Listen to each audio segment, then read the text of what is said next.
God has led me to come and make this post. So earlier, I saw a post where Pastor Lindaria, she was speaking about something that I had been going through, and obviously Pastor Lindaria Watts Mobley, excuse me, um, had been going through, and I have been going through too.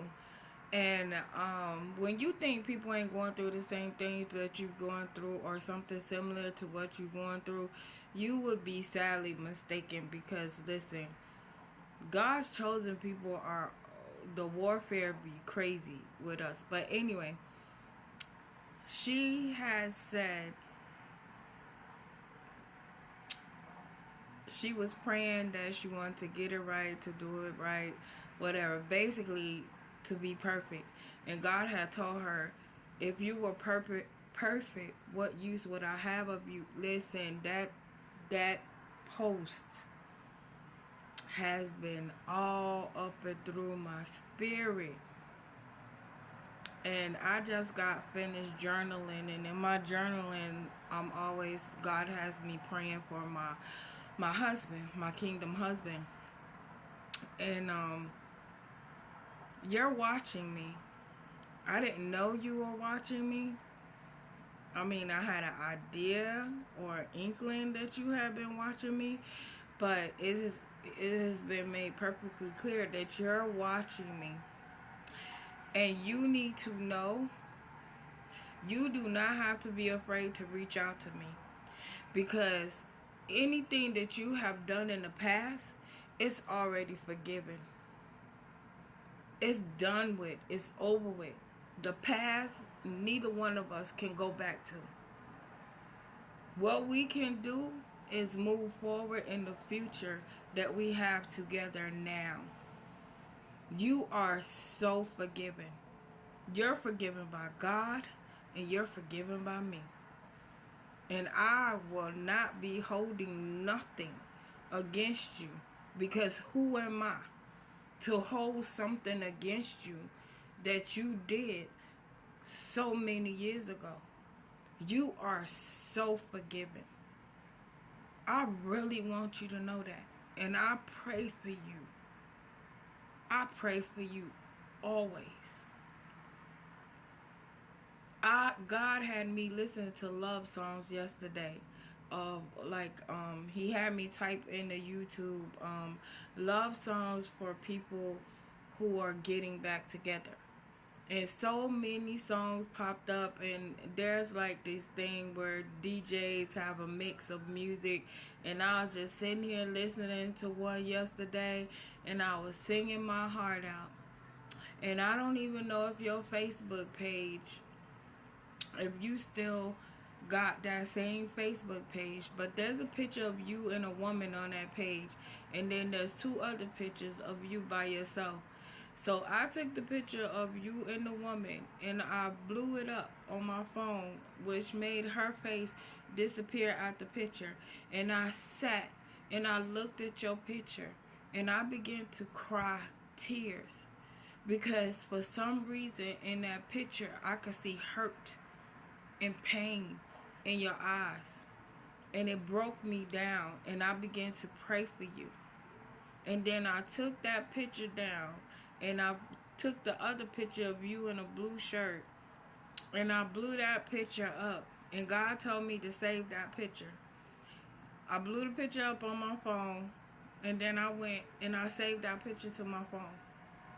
And God let me know whenever I feel like I'm missing you, that, or I feel that space in my heart is yearning for you, until He brings us together to just go look at that picture.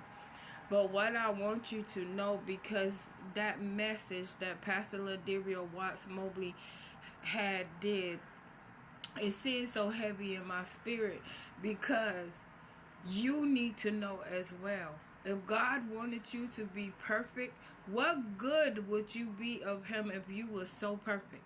Not if He wanted you to be perfect, because you'll get into a perfection stage. That's later on down the road. But If he wanted you perfect already, what good would he have of you? It's your imperfections that he's cleaning up inside of you. It's the imperfections that he's cleaning up inside of me. And I know because I ride myself so hard about my imperfections. But I want you to know that us two imperfect people are perfectly meant for each other. So I need you to understand, you don't need to be perfect. We're just going to be perfect for each other. You're not going to be perfect. I'm not going to be perfect. We're going to make mistakes. We're going to pray for each other. And we're going to grow together from the mistakes that we make. We will not go to bed angry at each other or angry at anything. A situation, people, nothing. We are not about to let outsiders come in and dictate to us what we should and should not be doing in our marriage. The only one we are going to consult with about our marriage and moves that we need to make pertaining to edifying the kingdom of God is God. We will not have people in our marriage ever again. If it ain't God, it ain't nobody. So I want you to know your imperfections, God is working on your imperfections. My imperfections, God is working on my imperfection. You have grown. You're not the same man I knew when I was 18, 19, 20, and 21 years old. You're not that same man, and I'm not that same young girl. I'm a grown woman. You are a grown man. It's time for us to walk this walk with God. And that's all we gonna need is God and each other. That's it. And we gonna keep God first. And we're going to pray for one another. And we're going to strengthen one another. And we're going to encourage one another. And we're going to uplift one another. And we ain't going to worry about what anybody thinks or how they feel. Because this thing was meant to be from the beginning. So I just want you to know, I love you. And I know you're watching me. And when you're ready, and you go to God, and God says you're ready, you will reach out to me. But until then, I want you to know that I love you, and you are loved, and you are thought about, and I could go look at your picture whenever I feel, whatever I start feeling that empty spot in my heart. And it's okay. I know we're going to be together. That's just the bottom line to it. And I know we're going to remarry or have a vow renewal. Okay? I love you, and I pray you have a blessed night. And remember, you don't need to be perfect.